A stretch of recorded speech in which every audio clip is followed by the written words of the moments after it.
we're gonna start today's show by talking about a woman who so many dudes on Tinder. She stayed around for so long. She took so many balls that she literally ran out of Tinder matches. So a big thanks goes out to Bill P for this particular article submission. The link to the article is in the description if you guys want to check it out. But I'm going to go ahead and break this bad boy down right now. So let's get started. It says, quote, a woman claims to have swiped through so many men on Tinder, she was told there were no matches left. Andy Liu, 46, a wellness coach from Australia, even started pin dropping to other places and countries in her bid to find love. So it looks like she's everybody in her city, wherever she lives, whatever city she lives in Australia. She's so many dudes off Tinder, she's having to pin in other cities. There's a picture of Andy Liu. She's 46 years old, like I said, and she's not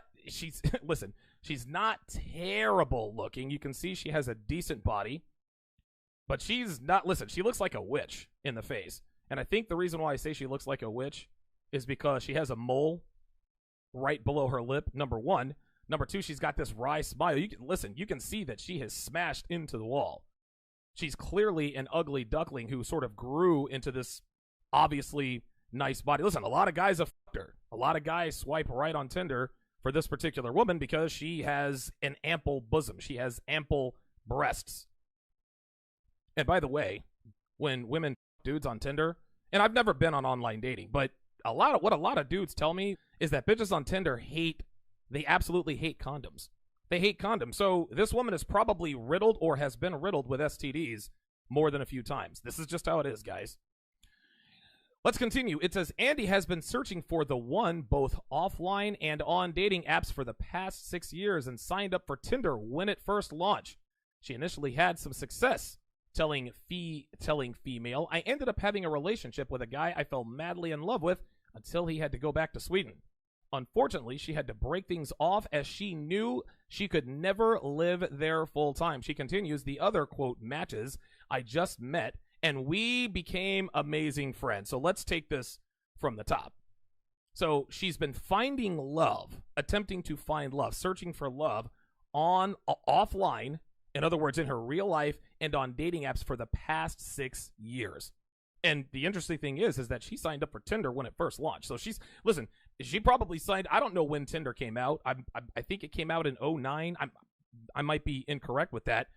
But for 6 years, when a woman says she's been looking for love or dating around, guys, she's been dudes by the truckload for 6 years. It is unbelievable. And I always stutter because the thoughts just come to my mind so rapidly.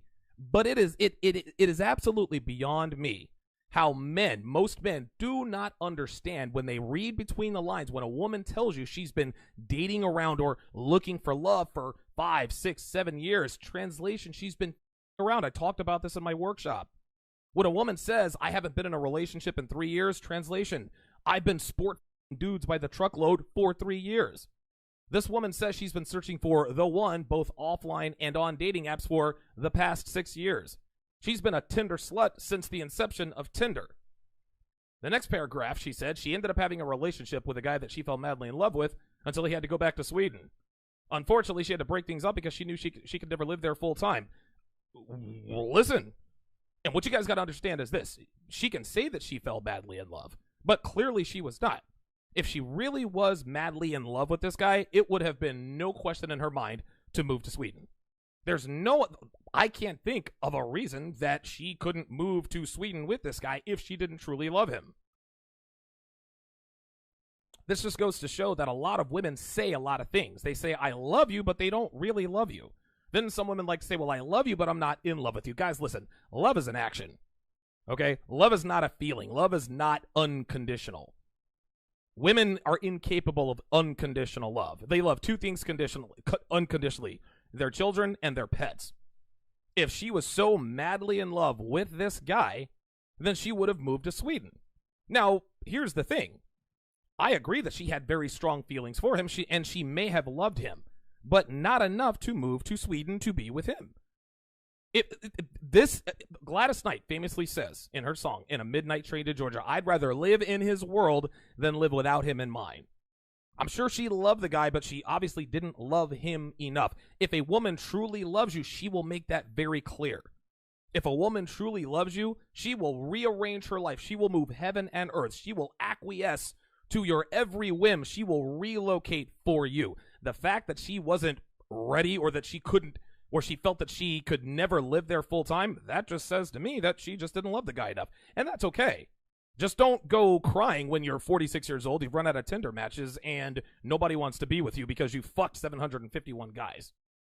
Then she continues, "The other matches I just met and we became amazing friends." Translation, I met up with other matches and I didn't fuck them, but I knew they wanted to fuck me, so I kept them around from all of my non-sexual needs. There are a lot of girls who go on a lot of Tinder dates, right? They meet a lot of guys on Tinder. They don't fuck every dude they see on Tinder. A lot of times the guy will show up and he's hot and he looks good and this and that and the other, but he didn't have any game. He's not self-assured. He's not self-confident. He makes her do all the planning. He doesn't take charge and plan the date. A lot of guys look like quote-unquote alpha males. A lot of guys look like they can fuck. A lot of guys look like they have their shit together, but just because you look good doesn't necessarily mean that you have your shit in order. Okay, listen, you look good. You have great style. You've got a nice body. All of those things matter, and all of those things absolutely count. But if you don't have the wherewithal, if you are unable to train your girlfriend to be the obedient, submissive woman she is meant to be with my 7-hour audio course, How to Build a Quality Woman from the Ground Up, the link is in the description, to handle a female, even in a first date scenario, then a lot of times this can and will turn women off. Now, if a woman is a big enough slut, she'll fuck you regardless. She'll say, okay, listen, I don't really like the way this guy looks at me. He doesn't really have any game. He's kind of self-confident. He is absolutely a beta male, but he's got abs, so I want to fuck him.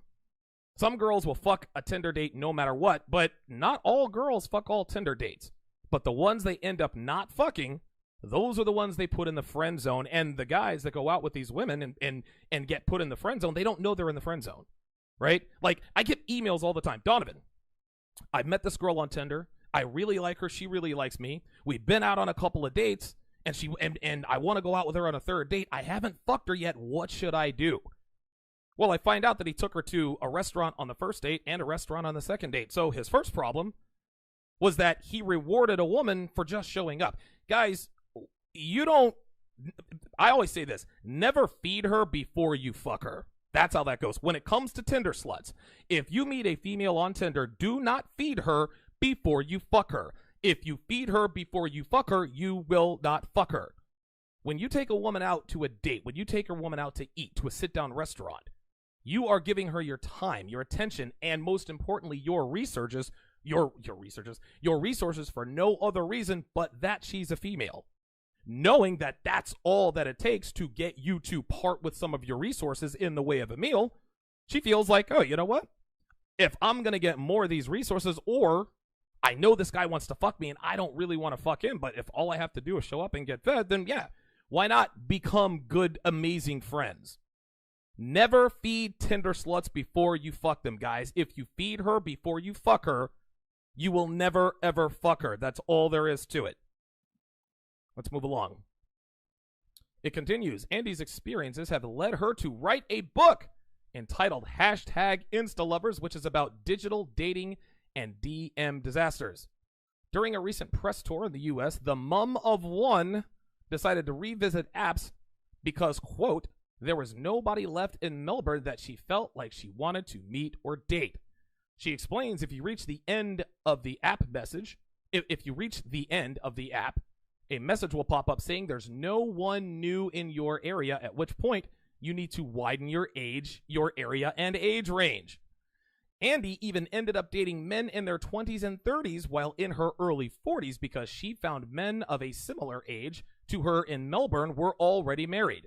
She's now giving up on Tinder and is currently on Bumble, Hinge, Raya, an app for celebrities. Holy shit. Plenty to unpack here.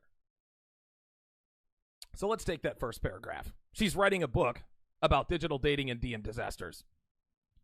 I love it when women women are so self-important. They think that they're so special and unique for taking multiple loads that they actually think we want to read about it. Who the fuck wants to read about unprotected sex that a post-wall 46-year-old slut writes about in a book? Who in the fuck is going to pay $9.99 for that? This is the law of supply and demand. You want to know how many 40-something sluts have written books about their adventures in digital dating and DM disasters? Get out of here. You know, and here's something else she'll do. She'll write 2 or 3 books, then all of a sudden she'll go and get an associate's degree and then call herself a sex therapist or a sex specialist. Or like that stupid-ass TED Talk bitch, a sexual anthropologist. Any female who describes herself as sexual blank, insert whatever, is absolutely a slut. Sex therapist, slut. Sexual anthropologist, slut. Sexual theologian, slut. Slut. Well, I'm a sexual writer, slut. Sexual enhancer, slut. Slut. I do not care. Anytime a woman says I am a sexual fill in the blank, she is a slut. Do my research, and I think it was Dr. Vrangelova who said, well, of the research I did and that of other scholars. Oh, bitch, please. There's nothing educational about you getting raw dogged in the ass by your 4th Tinder date this week. And dude, I'm sure as shit not trying to read that. I don't have to read that. I can go with 2X chromosomes and get that shit for free. I can go to Red Pill Women and get the same shit for free. I can go to Facebook, Instagram, get all those slutty stories for free. No, this bitch thinks that because she's so experienced and wonderful and a snowflake and a unicorn and, living my best life, that we actually want to pay for the dribble that she wants to put there. Fuck out of here with that. So, in the next paragraph, she talks about now, the second paragraph tells us that she is a single mother, a single mom of 1. And she said she decided to revisit dating apps because there was no one left in Melbourne that she felt like she wanted to meet or date. Translation, I have fucked them all, and because I have fucked more than 500 guys, my standards are too high for me to settle for anyone else. Anytime a woman says that there's no guys out there for me, anytime a woman says, well, I'm not going to relax my standards, those are the musings of a woman who has been plowed into the triple digits by multiple men. This is just how this works. Take your game with women to the next level with my video course, How to Master the Game. Over 25 hours of game knowledge. The link is in the description. Guys, there's no other way to put it. The more cock a woman takes, incidentally enough, the pickier they get. And the way this works is actually quite simple. In a woman's mind, her ignorant hindbrain, she thinks that the more guys give her the cock, the more guys want relationships with her. Well, if she thinks all of these guys that give her cock also want relationships, she believes that every man who shows her sexual attention must also want a relationship with her. So she'll say, all right, well, I've got these 58 other guys who want to fuck, but I'm going to hold out for the one. I'm going to make sure that I do what's necessary I'm going to uphold my standards. I'm never going to settle. When a woman says she's not going to settle, translation, I'm not going to settle down. Never settle in womanese means never settle down. Never forget that. Then it says that she started dating men in their 20s and 30s while in her early 40s because she found men of a similar age to her in Melbourne were already married. That may or may not be true, but I will tell you this. 50-year-old men, 40-year-old men, men in their prime, men in their sexual primes are not trying to date a fucking 46-year-old slut who's a single mom. That's what that paragraph should have said. Right? She ended up dating men in their 20s and 30s. And oh, by the way, let's not sugarcoat this. She's not dating men in their 20s and 30s. She's fucking these guys. So let's read this in red pillese. Andy even ended up fucking men in their 20s and 30s while in her early 40s because she found that men of a similar age don't want to wife up a single mother slut who's 4 years from being a half a century old. That's what that means. And then, of course, having had all the cock in the world, thinking that she can actually get any man she wants, now she's on an app for celebrities. This bitch is about to write a slut book and has fucked so many guys and thinks so highly of herself that she actually thinks that she will be able to date, marry, and fuck celebrities? Are you serious? Guys, listen, you cannot make this stuff up. This woman is 46 years old. Who the fuck she thinks she's going to date? Leonardo DiCaprio? Dude, his cock stays in 19, 20, 21-year-old bitches. Again, ain't nobody trying to marry or date date a woman who's almost a half 100. Listen, I'm sure he'll give you some ass to mouth, right? I'm sure she's more than willing and available for that, but ain't nobody trying to commit to this hoe. The fuck out of here.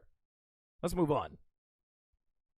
Andy says she's focusing on apps that are, quote, geared towards showcasing herself to attract more meaningful connections. Translation, she's looking for the one. Anytime a woman says I'm looking for a meaningful connection, she's looking for a guy who checks off all the boxes. Hot, 6 inch, hot, over 6 feet, 6 foot dick, 6 cars, 6 different countries. Let's continue. He says, and while she's not actively pursuing a relationship, she likes knowing that someone might be looking for, quote, something real and kind, and that things may develop naturally, quote, without expectation. So right here, oh, this is just too delicious. I must have glossed over this when I was reading over this earlier. And while she's not actively pursuing a relationship, again, translation, she's fucking around. When a woman says I'm not actively pursuing a relationship, she is fucking around. Women don't become celibate. Women don't stop fucking. They're always fucking. Now, there are guys that they like fucking more than other guys, but a woman is never not fucking someone. So when she says she is not actively pursuing a relationship, this means she is fucking without any sort of commitment. Then, of course, it says she likes knowing that someone might be out there looking for something real and kind and that things may develop naturally without expectation. You want to know what that means, guys?